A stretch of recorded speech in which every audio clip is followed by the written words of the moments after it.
Okay, I might sound a little bit different because this is a different camera. This is another Exacti camera, but this is a VPC. The hell is it anyway? A CG6. This was an eBay cast-off. It didn't work when I got it, and I took the lens apart and fixed it. But anyway, this is the amplifier from the 9EY3. This is restored now, and I wanted to go over a couple of the little things, that little hints you can do with these things. Naturally, there's some parts you have to change on these things, and some parts you can leave alone. I'm going to show you an original untouched amplifier here. This one here, the most important parts you have to change, of course, are these wax capacitors. Right here, here, and here. This is the filament dropping resistor. This is in series with the 3-tube filaments, and that generally doesn't cause any trouble. I leave it there. It's called a sand dome resistor. For obvious reasons, it looks like it's rolled in sand. The most troublesome resistor in these is this one right here. This is a 33 ohm, like a cement encapsulated resistor. This is the load resistor from the rectifier. This goes from the rectifier tube, from the cathode, to the first filter capacitor section of this big filter right here. These open up just because you can see the green corrosion on there.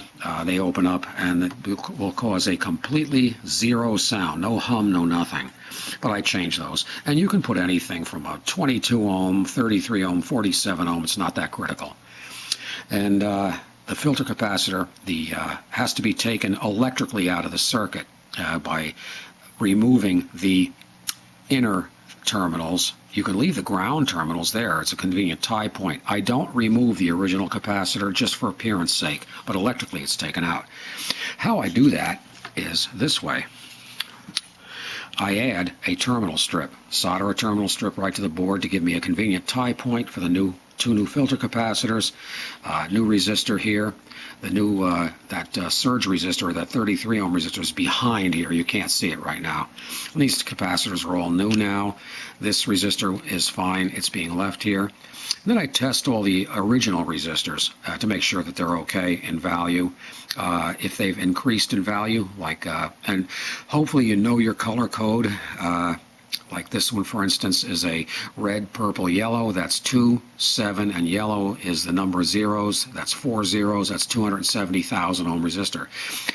If you don't have a digital voltmeter, ohm meter, there's no excuse for it. You can buy one for $10 in Walmart. You can get one for free at Harbor Freight if you make a minimum purchase when they have their coupon sales. So get a meter. Then I take and spray the volume control with some cleaner and work it back and forth.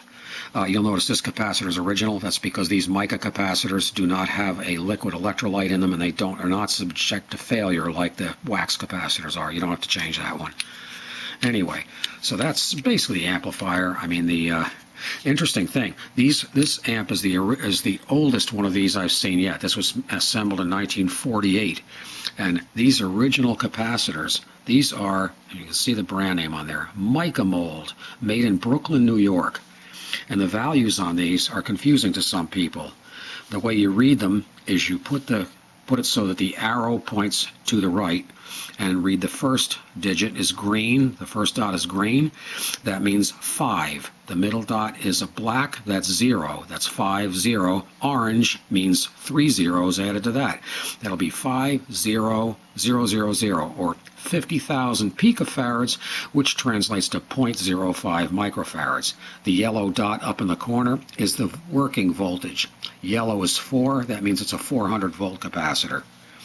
But they're cool looking capacitors. These are pre-war capacitors. They didn't make this model after the World War II. So these were leftover stock when they manufactured this amplifier.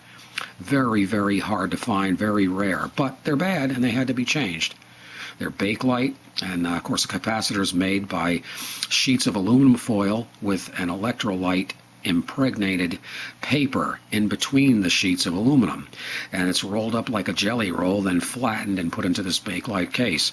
And in time, the aluminum breaks down, perforates, and causes leakage, and that's what makes the caps go bad. And as I say, as you can see in here, here's the two new filter capacitors. I use a 100 microfarad here and a 68 microfarad here. It gives it a little extra. And anyway, that's it. So we're going to put this thing all back together again after we clean the cabinet, and this player will be done.